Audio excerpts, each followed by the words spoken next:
બીજી બધી વસ્તુની માંગણીઓ નહીં કરવાની.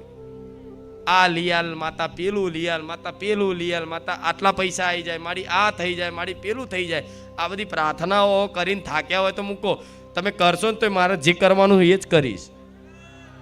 તમે પ્રાર્થના કરશો છતાં પણ મારે જે આપવાનું છે ને મારે જે કરવાનું છે ને એ જ હું કરવાની છું, જે મારા સાચા ભક્તો છે એના માટે. હો, એટલે ખોટી રોજ રોજ માંગણીઓ કરતા માંગો તો એવું માંગજો કે માં મને શુદ્ધ ભક્તિ પ્રદાન કર, ભગવાનનું નામ જપ થાય એવી કૃપા કર.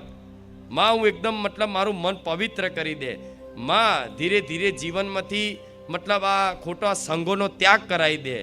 માં કોઈ લોભ ના જાગે, માં કોઈ મોહ ના જાગે, માં મારી અંદર અભિમાન ના આવે. માં મારી વાણી શુદ્ધતા રહે, મારી વાણી પવિત્ર રહે. માં જીભે કોઈ ખરાબ શબ્દ નીકળે નહીં. માં બસ એટલી તારી આગળ